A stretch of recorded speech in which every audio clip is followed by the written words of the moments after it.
Welcome to an incomplete guide to personal growth.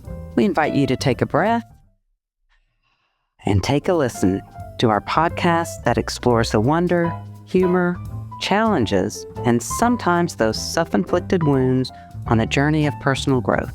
Our weekly podcast conversations include stories, resources, and tools that you can incorporate into your daily life. We're the mother-daughter duo of Sydney and Kelly.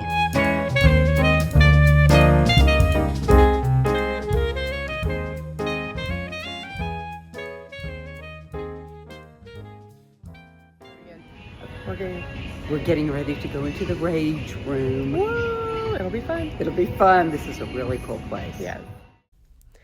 Hi, Mom. Hey, Sydney. How are you? I am good. We're in February. We are in February. Crazy. Hard to I believe. know. I feel like January's moved pretty quickly. Pretty here and gone. Yeah. Yep. And February will be even faster because it has fewer days anyway. Yeah. And since I didn't make any New Year's resolutions, I didn't break any. There you go. So yeah, happy February, man. That's right. We're here. So we're talking about our experience today, but first, so the kind of coincides because we went to a rage room, but it took it's like a drive to get there. It's a there. drive, yeah. And so Mom came up with a new term. I did. So the term is narcissistic drivers. Now, these people are really fine people outside their cars. These are the people, they're your neighbors. They're friendly. They're nice. They make you soup if you were sick. They, help you out. But when they get into their car, the road is only for them. Mm-hmm. And if they feel like going slow and holding up the line, they go slow and hold up the line. Mm-hmm. And if they feel like speeding, then they're going to zip in and out and cut you off and don't care if they frighten other drivers. Yes. It's narcissism at the wheel. At the wheel. At the wheel. It is. But it's so true. We all know one. Oh, yeah. There's probably one in every family. I don't know. I'm not naming. Maybe close. But there, or you know one. I mean, because there are several. San Antonio is always under construction, but where we were driving, it was like there are these lights, and it takes a while to get up to the light. Not awful, but still. Right. And then it turns green. I'm like, how are you not tired of waiting? Why don't you just go? But these people take so long to react, and then they accelerate so slow. And it's like there's a whole line of people that want to get through this light. Can you just and they don't. drive? And you look at the gap, and it's like, what were they waiting? I thought there were 3 cars in front of me, or 4 or 5. Mm-hmm. And there's not. Yeah, there's just 1, 2, and there's just this gap, and it's like, can we go? There's other people waiting to get through. You don't have to just step on it and squeal your tires, but use the accelerator. Yeah, don't depend on me to push you. Considerate. Because I think that it's like, I need to move through the light because there are people that are wanting to go. Yeah, because I'm not the only driver, right? The road isn't just mine. So so that's my new term, narcissistic drivers. Yes, nice job. Yep. Nice. That's it. Narcissism at the wheel. At the wheel. So we did we did another experience. Yes. We're trying to sprinkle these in our podcast as we go. Well, what have we done so far? We did the float spa. Yeah. And then we did sound bath. The sound bath. That's it. Yes. And now this is our rage room. Yeah. So the other two are much calmer. Yes. This was the opposite. This was the way other end. Yes. So let me give some background of a rage room. Okay. Before we get into our experience. So I was trying to look up how these came about. So the first ones apparently came in Japan in 2008-ish. I get in online, all they said was because of the stressful work culture that they have there. And there wasn't really anything else behind it. I don't know if this was a grassroots thing and then all of a sudden people made money off of it. Not sure, but I just know Japan around 2008. Mm-hmm. And then apparently, independently of this movement in Japan, also in 2008, it was in Dallas. A woman named Donna Alexander independently opened she called it an anger room. Okay. In a warehouse that she leased out or whatever. Yeah. So I guess a couple instances of it, most people go say, the ones in Japan started all. Then now, as of 2000, so this is the latest number, 2018, still that's pretty far gone, but hundreds across the U.S. So there are what? I think 2 in San Antonio. I don't know. You looked up one, and I think we know there's one other one that we know of. And there I really didn't. And so with the Rage Room, so it's like, I mean, it's kind of self-explanatory in the name why you wouldn't want to go there. And, you know, there are things like it can be cathartic, you know, it can be a quick stress relief. You can make it symbolic, you know, right? And then it gives you a sense of just like empowerment and stuff. Yeah. And so what a Rage Room is, it's not just a room where you go, sorry. Ah! You can do that. You know, that might be good too. You can do that. But it is, there's different types. Like the one we went to had glass and plates and stuff like that, pretty boxes to smash, wooden things. There's computers, TVs, all kinds of stuff, you know, that you can get into. There's the place that we went, which we'll tag. Uncharted Adventures. Yeah, Uncharted Adventures. Yeah. They have old cars that you can do and spray painting things. They had a whole realm. They had a whole realm, and they give you the protective gear, and then, you basically just go in and smash things. I just sneezed. I was just going to edit that out, but now you made it a whole comment, so I guess it stays in there. Okay. Bless me. But so you basically just go in and you smash things. Yeah. Which is great stress relief. So we put on this whole workman's outfit. Yeah. They call it a worker's outfit. You know, just zips up the front, covers your clothes, and then put on a helmet. Coveralls is what they're called. There you go. And then you get a helmet on. And the helmet is one of those. It looks like a motorcycle helmet, but it has the thing across the face as well. Yeah, so and nothing could hit your face. And some goggles. And then some goggles and gloves. Yeah, and big heavy gloves. If you're watching on YouTube, I'll put a little picture up. Yeah, it was. It was fun. Yeah, and it was. Well, we'll talk about our experience, but this place had a lot of different things. Yeah, it was cool to do. They had axe throwing and all kinds of stuff. And I'll probably, in just a second, you might hear some sounds of some of our videos. Yeah, if you're on YouTube, see some video. That would be okay. Oh, you ready? Yeah. Cool. So with our experience, so we went. I've been experiencing a lot of stress and anger currently in my life, and my sister Lauren had been to one not that long ago. It wasn't that long ago. Not even a year ago. Yeah. And she said it was a fun experience. And then my therapist, she was like, sometimes you just have to get it out. I will tell my clients to just get some glass stuff that they want and smash in their backyard. And I was like, huh. And then I was like, oh, or I could just go to a rage room, because it made me think about that. And honestly, yes. Okay, so you have the barrier, you maybe have to pay, but at the same time, I don't have to clean anything up. It's a cleaning up after, I don't have to it's clean like up, you have to. And they provide everything, and you get all the safety gear, all that stuff. But anyway, so the place we go to, the entrance is kind of like nondescript. It was so cool. You walk in, and it's it almost looked like an old video store. Yeah. That was real old and yuck, and it was just real dark. And then there's this sign that says, "Open the shelf." Push the shelf on the new releases. And you push it. So it's like almost speakeasy type of thing. You go through, and it's just dark. It had a little bar area. And they had, and you can do axe throwing there too. Yeah, good for groups, all different things. But and then the one was like, "Oh, are you here for the 11:30?" And we're like, "Yeah."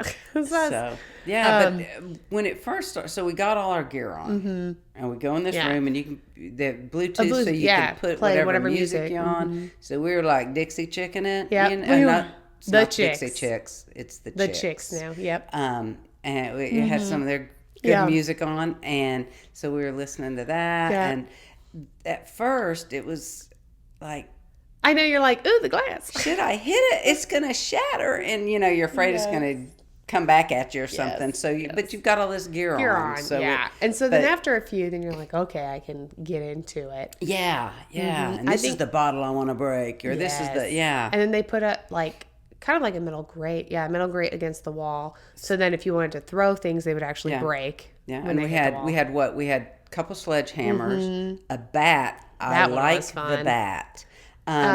Just a pipe, a metal pipe. And bowling pins. But they were weighted. I think they put weight in them. What, Do the you bowling think? pins? Yeah? No, those are heavy. Those are real bowling Oh, pins. really? They have Yeah, they're supposed to be. Heavy. Okay. And man, those were great. That was fun too. That was fun. I liked the throwing. Yeah, I liked throwing things. Yes. So that was, but again, it took a while to get. It did to get used to it. To go, it's okay to throw that plate and watch it shatter. Yes. It's okay. Yeah, it took a few minutes. Yeah. And we were there. We kind of got their max amount of time, which was you can do 15 minutes there or 30 minutes. And we did 30. And it, like, at first I was like, oh, we're going to break through all this and then have nothing to do. But no, we took like the full time. And literally right when you were doing your last one. They counted down. Mm-hmm. It was like a countdown. Yep. So that was cool. Yeah. But it did take a little bit to get into. Yes. And then it was like, well, this is fun. And I think if I did it again, then I would just be in there. Yeah. It'd be get out the way. Yes. And I don't know if I'd want to do it by myself. I don't know if that's a thing. I'm sure people could do it by yourself. If it was just 15 minutes, you'd just be by yourself. Yeah, and you just rage it out. Rage it out.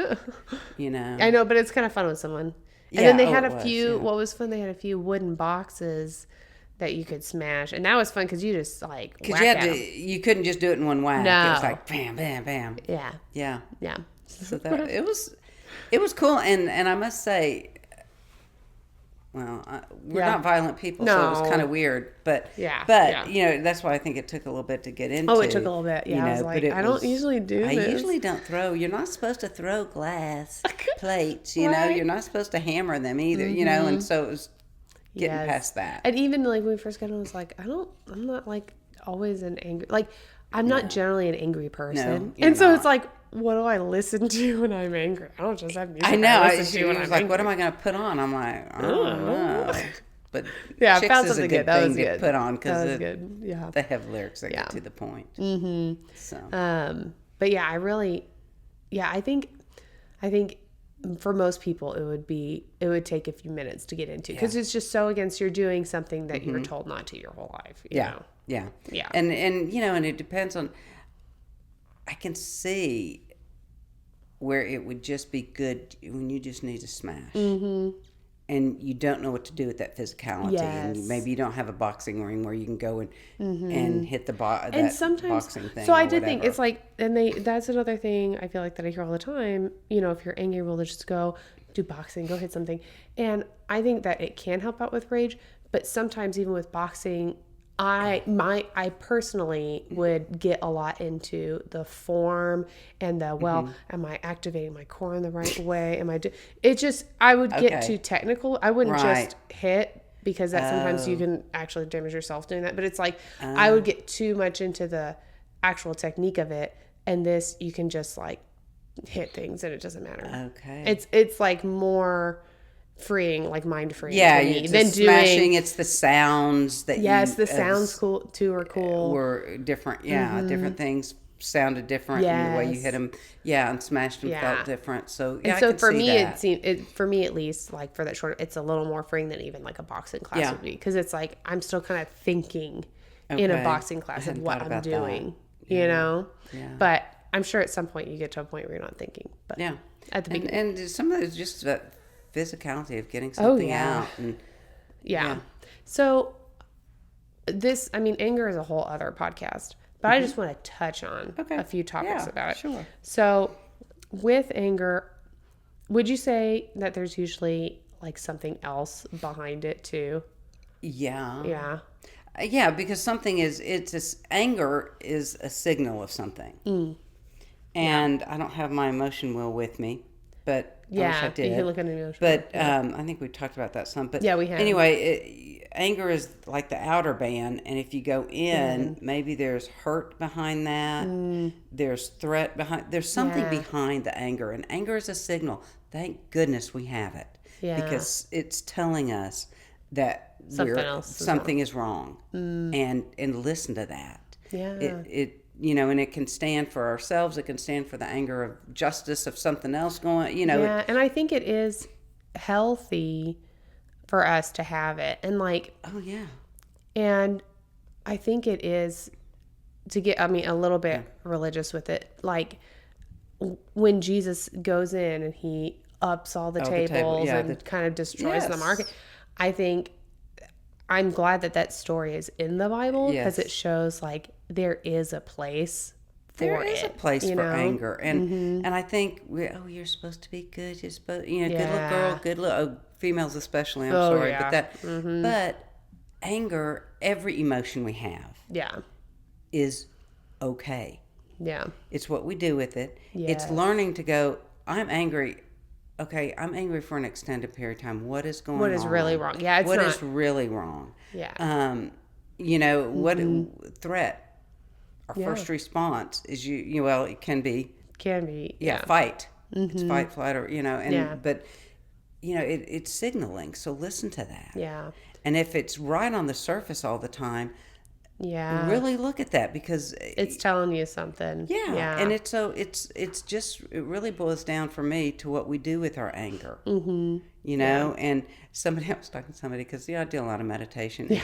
And you can meditate to calm your mind, but there's something, it's not going to just dissipate your anger all the time. That's reassuring to hear because sometimes I feel like if I meditate, I should stop being angry. No, because it's still signaling. What are you going to do to protect yourself? What are you going to do? And meditation may clear the mind to go, oh, this is the bottom line. This is what it is. Or meditation may help me in other ways. Yeah. But if the anger's still there, what are you going to do with it? Yeah. How do you move it? And I think that's so... That honestly for me, it's kind of one of my, I don't know, maybe pet peeves or whatever, but when emotions are misplaced. Yeah.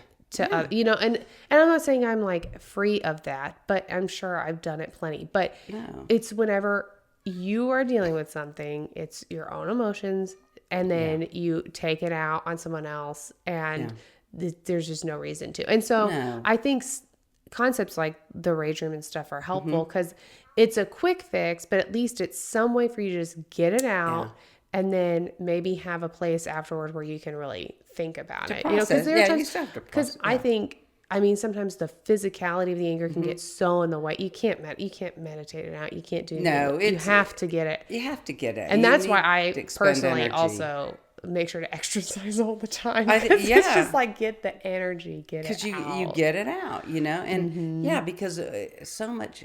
I think that's where anger gets a bad name is how it's misplaced. Yeah. And it's like, oh my gosh, it's not even about, you yell and take it out on somebody and they're just standing there and you God, it isn't even about you. Right. It's about me. Oh, I realized that too late. Yeah.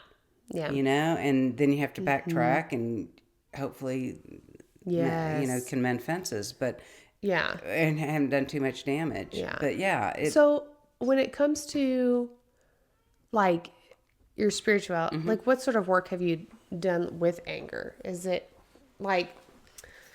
something where you found you have different types of anger? Yeah. Or is it something where I don't know. Yeah. And there's a book, it's old as can be. A lot of my books are, but I pull back on it and there's new books too on anger. Yeah. But one of them that helped me at one point was called The Dance of Anger. Okay. And it was really interesting because if I change a couple things, one that stuck out was, you know how you have a conversation with somebody or maybe it's somebody very dear to you and they're really upset about something. Yeah. And you grab their anger. Yeah, so right. Let's get in there and do this. Well, you just took their anger. Yeah. And now what are they supposed to do? Let them have it. That's interesting. Be there to work out. Don't take their emotion from them. Because now you're the one mad and they're going, whoa. I don't want to jump in there. You can take somebody's anger. That's interesting. Yeah. And another one is if you change your reaction to them. Oh, okay. That changes their dance of anger. They can't, when they keep doing something and you go, oh, guess what? I'm stepping out of that. Yeah. I'm changing my movement. And they just can't. Yeah. That's interesting. So, yeah. Okay. So, but I have had, I say I worked on my anger. Yeah. But, because I like to spout. Yeah. So I do have to, I had to, growing up, I had to. And, that's something that I have worked on to go, what am I angry at? How do you direct it? Yeah. And how do you be healthy and not destroy other people with your anger? Yeah. But do not be a doormat. Yeah, and say, there's a balance. And be able to speak your truth, to go, you know what? That ain't right. Yeah. So I'm going to stand here and say that. And I'm going to do it in a good way. Yeah, yeah. And that's a way of releasing, because I think when we're not heard, and we don't have a place to say this wrong that has happened to us, or about, then that it gets stuffed down, and you're going to explode sometime. Definitely. Yeah. I like that. So the dance with anger, I have to remember that. Yeah, I'll have to look at, and there's a lot of other ones out. Oh, I I'm just sure. haven't. Yeah. And yeah, I think I like that idea of like when we're not, I think it is when we're not heard, or we're not understood, or we're not, that I think can lead definitely to a lot of people just feel angry. Because so many times, if we can just be heard, and somebody validates that, it clears up a lot. Then you're like, okay, I'm okay. Like it. Yeah. So that, I think that's a lot, and just discovering what is behind the anger. Yeah. Because it's a signal, it's a gift that we have. Yeah. To be able, and if we didn't have anger, so much would not get done in this world. That's true too. It propels us. Yeah, it does. And it can be a wonderful thing when we motivator. see injustice, and that makes us angry. Yep. It can move us to action. Oh yeah. And that's good. Yeah.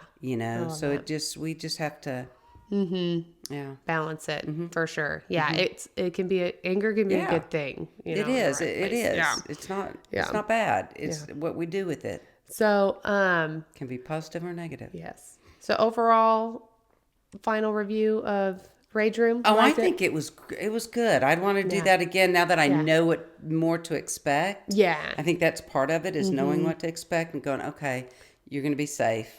Yeah. You're protected. You're not going to get smashed, and and get through that. I think so. That was fun. Yeah, that was fun. I really did. Yeah, I was surprised by how fast the 30 minutes went. Yeah. Yeah. And they have stuff for group events and different things, so that Yeah. So that was definitely I'd do it again too. Yeah, I would. So we'll put the link so anybody can look at what it was. So we're kind of along this Rage Room kind of falls into it. The rest of this month, focusing a lot on physical things. So like we were going to talk about highly sensitive people and sensory processing, issues and stuff, and how you how some people may feel things more physically in the world. Talk about stuff having to do with like how emotions physically affect our body, how we can spiritually connect to our physical body. Yeah. A lot of kind of physical stuff this month. Yeah. And awareness. Just being aware. Being aware. Definitely. Yep. Yeah. And so, if you want to know more about the Rage Room, you can always message us, Instagram or email. And we're still sending out meditations on Patreon, so you can be a member there. Lots of ways to connect with us. Yeah. So we look forward to next week when we take a breath and take a listen. Thank you for listening to this week's episode of An Incomplete Guide to Personal Growth. There are many ways you can stay connected. Follow us on Instagram at An Incomplete Guide Podcast, where you can sign up for our email list and get posts that delve deeper into our weekly topics. Make sure to subscribe to our podcast page wherever you listen to your podcasts. We would really appreciate a rating and sharing us with your family and friends. We're so glad you chose to spend your time with us, and hope there was a thought, a resource, or a laugh that you can take on your journey. We'll be here every Tuesday for you to take a breath and take a listen.